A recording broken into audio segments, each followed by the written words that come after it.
Please welcome back to this channel. If you're new here, my name is Belinda Strana. Thank you so much for all the love and support. Don't forget to please subscribe to this channel, turn on notifications so that anytime I upload a video, you will be the first person to be notified. And to my returning subscribers, to those people that share my videos and also educate you guys are the real MVP. Alright, lovelies, let's dive in. So lovelies, I came across this video on my For You page on TikTok and I thought to share with you guys where Alix Earle is actually out to apologize. Like she wrote an episode of Apology for often using the racial slur when she was, younger. And I was able to put up those two because a lot of people are reacting to it. People were like, why now? Why did it take us so long to apologize? I'm just going to roll it as well as some of the stitches I was able to put together. Please leave me your Miss Alix Earle has issued an apology on IG. Let's read it. A couple of weeks ago, screenshots surfaced of my old Ask FM account showing me using the slur in the summer of 2014. I am taking full accountability, and I want to make it clear I was 13 years old and I did not understand the deeply offensive meaning behind that word. This is no excuse of using that word in any context, at any age. This is it's not the way I speak it when I stand for. I am deeply sorry that the words I have hurt many people and have led people to believe that I am any prejudice in my heart. I promise that you could not be further from the truth. My platform has always focused on positivity, entertaining and uplifting others, and will continue to do so. I am sincerely sorry to those that I have offended. Wait, there's more. I regret how I handled this situation, allowing too many people to talk to me out of saying something for too long. I wasn't sure how to handle it, and unfortunately the advice I was given, although well-intended, was wrong. There is no one to blame but myself, and I'm standing my ground and going with my gut to speak out right away. Girl, it's been like 3 weeks. Shut the fuck up. In absence of my addressing this, my silence allowed others to fill the void with rumors that simply aren't true. Like you bullying POCs, I don't think that's not a lie. One rumor in particular is I tried to trademark my old post, which is absolutely ridiculous and untrue. Who sent the cease and desist letters? Another is that my brand announced they are no longer working with me. We know we're not gonna let the white girl go. Come on, you a money bag. Even though we have never been in conversation with them about partnership in any capacity. Regardless of what's being said online, I wanted to come here and address the facts and most importantly apologize. I'm sorry, that's how it would have been read if she was online. Apology not accepted. You took too fucking long. Y'all, Miss Alix Earle has finally addressed historic post where she used racial slurs. So if you didn't know, in early August, some old posts of Alix resurfaced where she used racial slurs. These were posted online, people saw them, they started gaining traction, and Alix stayed silent. There was also a recent story going around that Alix and her team were trying to trademark the posts so no one could share them or bring attention to them. However, now Alix has released an apology online. She's posted it as a story, so it will only appear for 24 hours, obviously. This is her statement. I'll read it out for you guys. It says, a couple of weeks ago, screenshots surfaced from my old Ask FM account showing me using a slur in the summer of 2014. I'm taking accountability and want to make it clear that I was 13 years old and did not understand the deeply offensive meaning behind that word. That is no excuse for using that word in any context or at any age. That absolutely is not the way I speak or what I stand for. She said, I am deeply sorry that my words have hurt many and have led people to believe that I have prejudice in my heart. I promise you that could not be further from the truth. My platform has always focused on positivity, entertainment, and uplifting others, and I will continue to do so. I am sincerely sorry to those I have offended. She continued, I regret how I handled this situation, allowing too many people to talk me out of saying something for too long. I wasn't sure how to handle it, and unfortunately, the advice I was given, although well intended, was wrong. There is no one to blame but myself for not standing my ground and going with my gut to speak out right away. In the absence of my addressing this, my silence allowed others to fill the void with rumors that simply aren't true. One rumor in particular is that I tried to trademark my old posts, which is absolutely ridiculous and untrue. untrue. Another is that a brand announced they are no longer working with me, even though we have never been in conversations with them about a partnership in any capacity. Regardless of what's being said online, I wanted to come on here to address the facts and, most importantly, apologise. Now, I'm not a PR specialist, but someone that creates social media videos every single day to not take the time to sit down and talk and take accountability and genuinely, sincerely apologise. And taking accountability also means recognising your own white privilege in the situation and committing to doing the work, learning, having the uncomfortable conversations, doing the reading. And that work is lifelong work. It's a forever thing. Being an ally, learning about your own privilege and how you could never experience what others are. Yes, celebrities have teams and advisors, but as a person, you know when something is deeply wrong and when you should apologise. Alix Earle, you diabolical.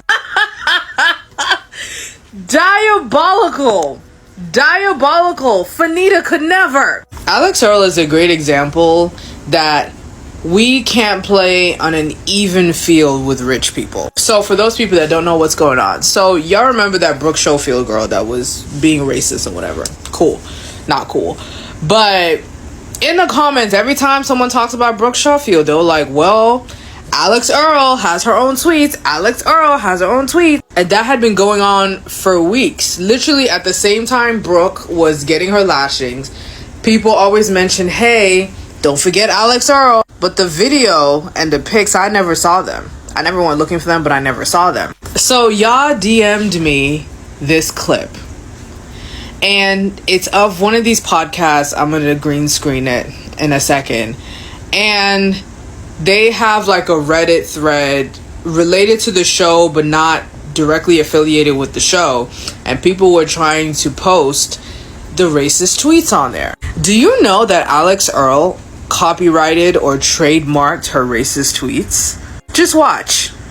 Super quick. Speaking of weird ass people who have a lot of money and just trying to make things go away, Alix Earle had her lawyers email us. I have to say it. I can't keep it in. It is the weirdest shit I've ever seen. They emailed us, first of all, thinking that we have any control or association with our subreddit, even though it is stated multiple times on every single post that we have no affiliation with that. We don't moderate it. Yeah. We don't have any access to it. And either way, her lawyer contacted us and said that we have violated their copyright. Oh, no. We have violated like a dozen laws, according to this email, including like money laundering or something. Like it's Janet level, like you're gonna go to jail for years. Yeah, like, but it was you're wondering why this would even happen, because we haven't spoken about Alix Earle in a while. It's because someone posted on our subreddit on the like heels of the Brooke Schofield stuff. Well, Alix Earle apparently has her fair share of a racist past with using the N-word a lot on her Ask FM, and so people posted screenshots of that in our subreddit.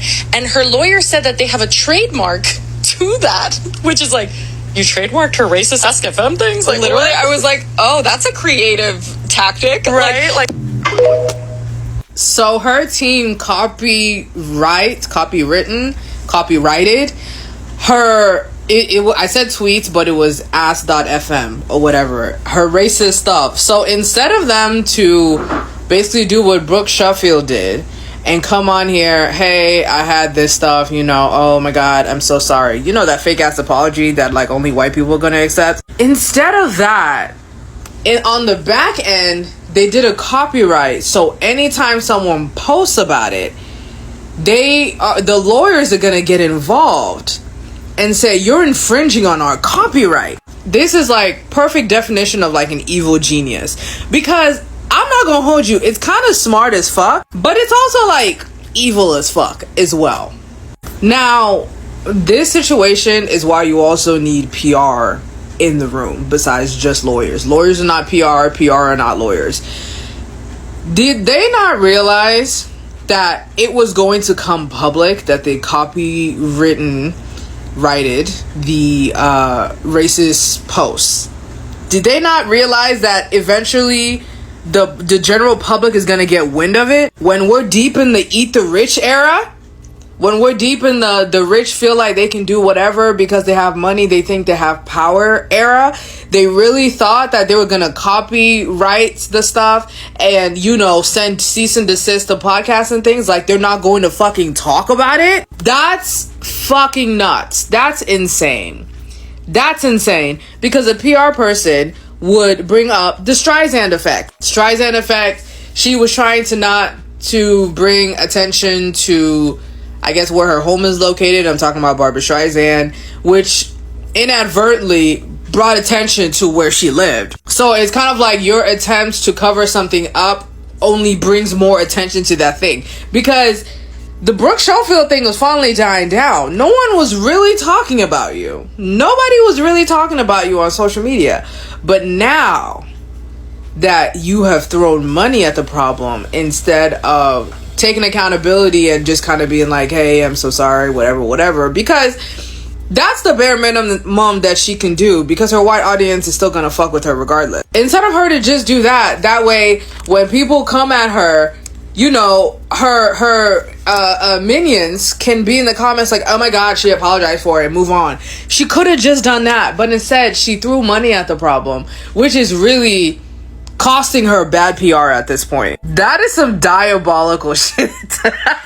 That is so diabolical. Like, I was like, Heike is smart as fuck, but the fact that, you know, obviously other people are not going to keep quiet, because you can't copyright every single thing that you do. You can copyright the tweets, so that the tweets and the Ask FM comes out, but you can't stop people from talking about it. Here, you know, post-pandemic, even though, you know, COVID is still running through here, people don't have money. Everything's expensive. People can't afford it. You can afford to have a lawyer file, tens and 20 of copyrights. That's nuts! Fanita, this is why I say you will never be on Alix Earle's level. You will never be on her level, because the girl is rich. Outside of being an influencer, she was already rich. You came from nothing. And you're getting paid and whatever, that's great. You got the multiple million followers, that's great. But you were never gonna get Alix Earle money, because you didn't start with Alix Earle money. Child, this shit is, oh my god. I can't, like, just because you're rich, that doesn't mean like you have fucking sense, because this don't make no fucking sense. Like, now you have a PR crisis and she is having to delete tweets and limit comments. I mean, not delete tweets, delete comments, limit comments, because if you look at her like to comment ratio, it's way off, because people are going in there like, oh, so you thought, okay. Earle and her team need to step to the front of the congregation, because this acknowledgement is not it. First and foremost, the fact that she has written a statement instead of coming on camera, I think it shows us two things. One, that her celebrity has officially been stamped. This was not written by Alix. And two, she said, no face, no case. Y'all aren't going to catch me on this internet crying and allowing myself to be dragged. Immediately, no. Y'all get an Instagram statement and that's it. This is the most you're going to get from Miss Earle. She is going to move on like none of this happened. And because her celebrity has officially been stamped, if she is having any interviews, this is going on the no discuss list. She ain't discussing this. It's not going on the podcast. Y'all will never hear any of this from her lips. This acknowledgement also sucks. And I think this is the biggest part, aside from the fact that it was just posted on an Instagram story. I think the biggest reason why this acknowledgement sucks and falls very flat is because she does what a lot of influencers and personalities do when they're called out for racism, discrimination, and prejudice behavior or language. They immediately call out their age as if it means anything. I think back to myself at 13 years old. I never said the N-word. That was not a word that flew in my household. It was not a word that was in my vocabulary. It is not a word that I used. And I'm Black. What's very curious to me is when influencers and personalities are caught using this word and this language, people dismiss it like we all use that word, which no, we all didn't and don't use that word, number one. And number two, why is that always the slur that they use? They don't use any other racial slur or epithets that are actually offensive as well. They always go to the N-word. And I wonder if people would be so quick to dismiss influencers and personalities and people using that word, if it would be so quick to dismiss it if it was any other racial slur. Another reason why this acknowledgement sucks is because it's not sincere. The only reason why she's coming out is in the second to last paragraph. She just wanted to clear up some rumors that she was trying to trademark her old tweets, her old posts, which was inaccurate, and she wants to clear it up. But she also wants to clear up the fact that this ain't stopping no checks.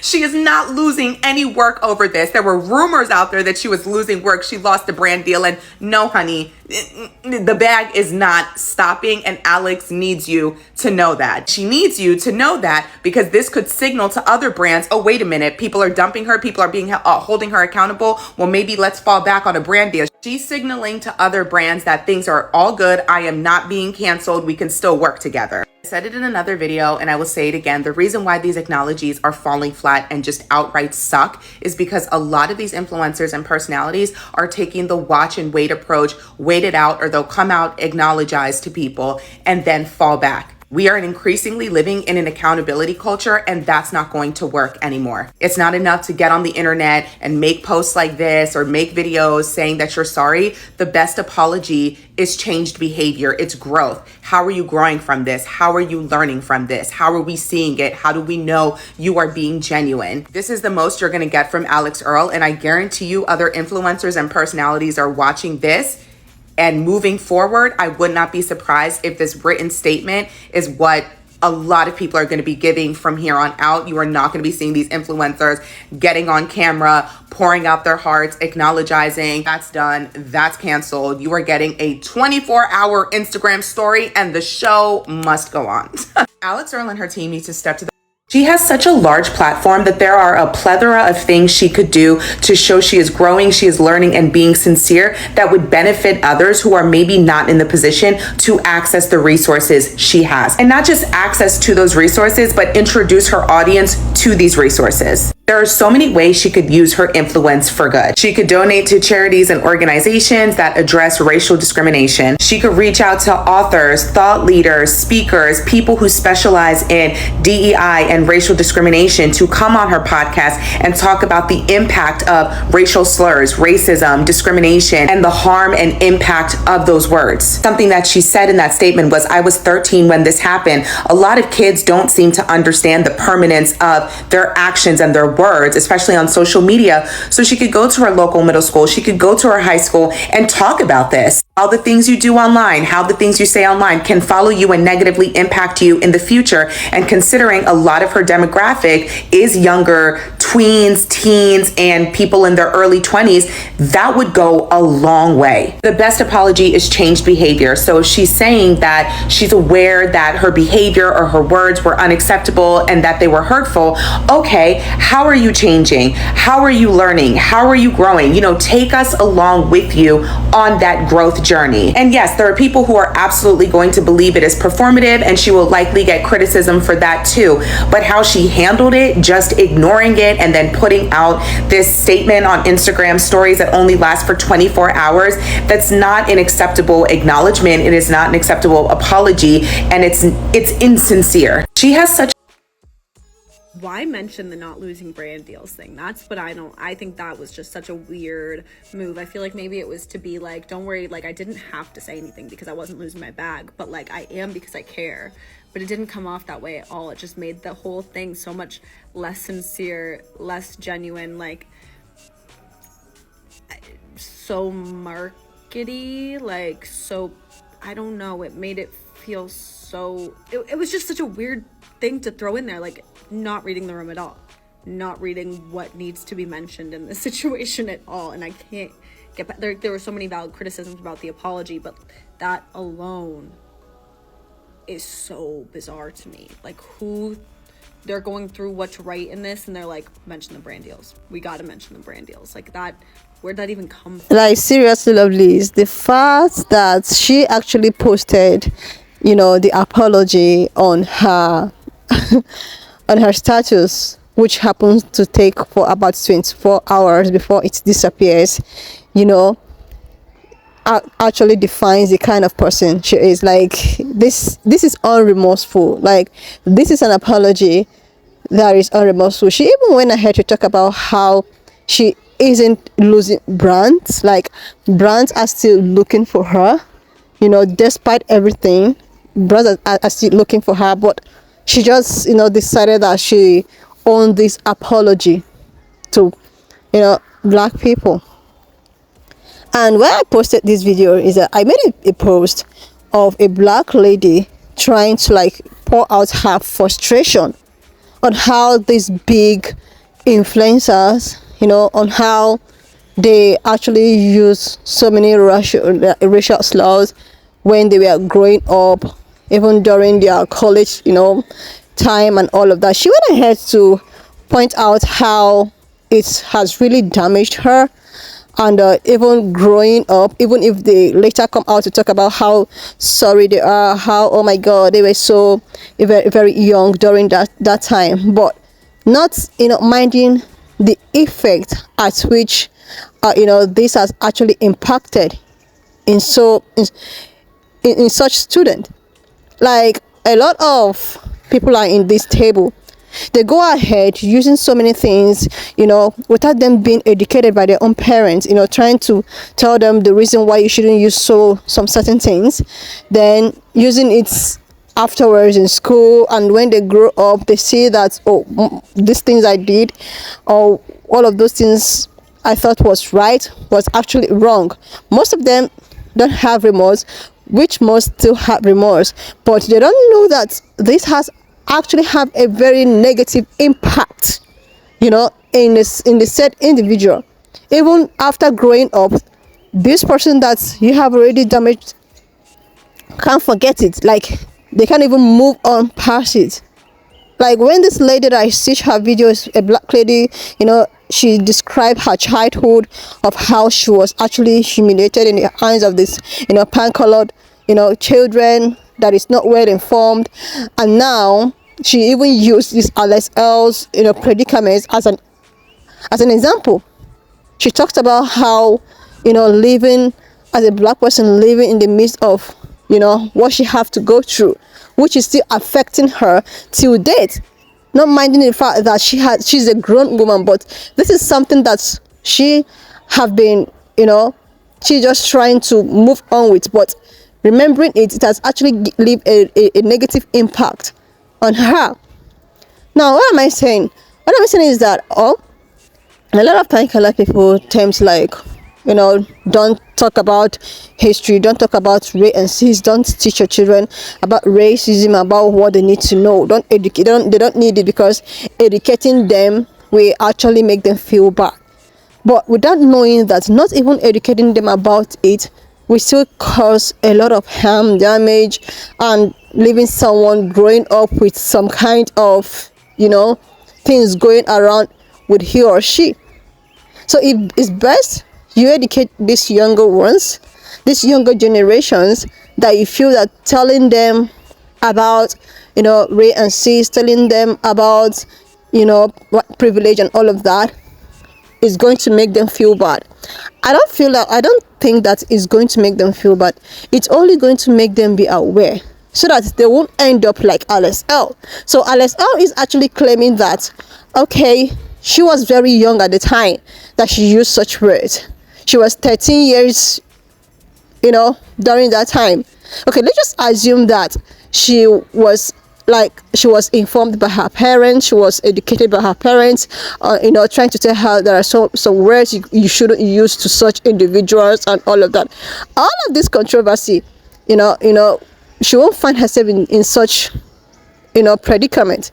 But now she's just forming like she's not aware, even if during then she know exactly what she was doing.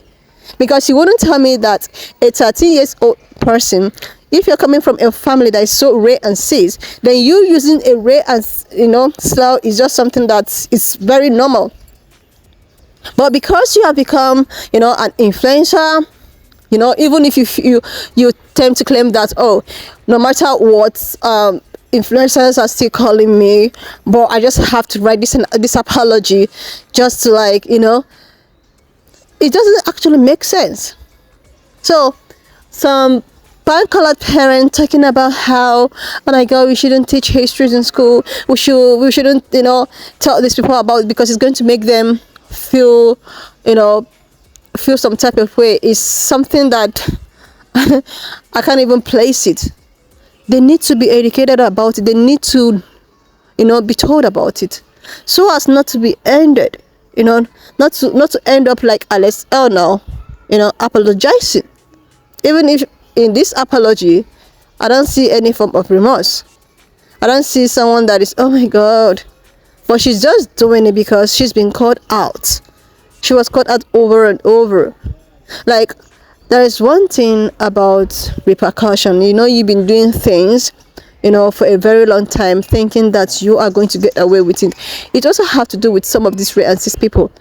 Like, they've been doing things and thinking that one day they'll have to, like, get away with everything.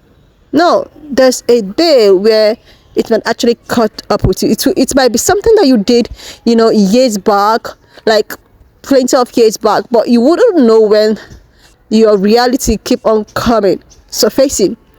This reminds me of, you know, a brother that actually went to a certain town for a job, and you know, and he encountered this, you know, group of racist men, and they bashed him. And this is something that they have been doing for a very long time, and they were like, they keep on getting away with it until, you know, they met with this brother, which, you know, they use so many ratios. They even talked about how there is a hanging tree behind them, that he can go there, that is where they hang people like him.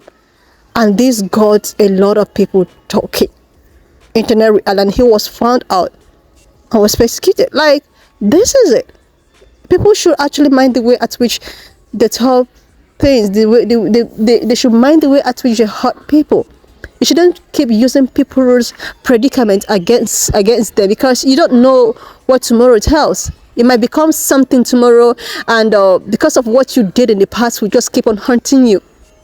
Anyway, lovelies, why not just leave me your own thoughts in the comment section of what you think of this video. And please do not forget that we do not support any form of bullying, harassment, or whatsoever. We're just here for educational and informative purposes. So please subscribe if you're here to do that, like, and I will see you lovelies when I upload the next Watch one. up to this extent. Thank you so much for all the love and support. Don't forget to please subscribe to this channel, share this video, leave a thought in the comment section, and I will see you lovelies when I upload the next one.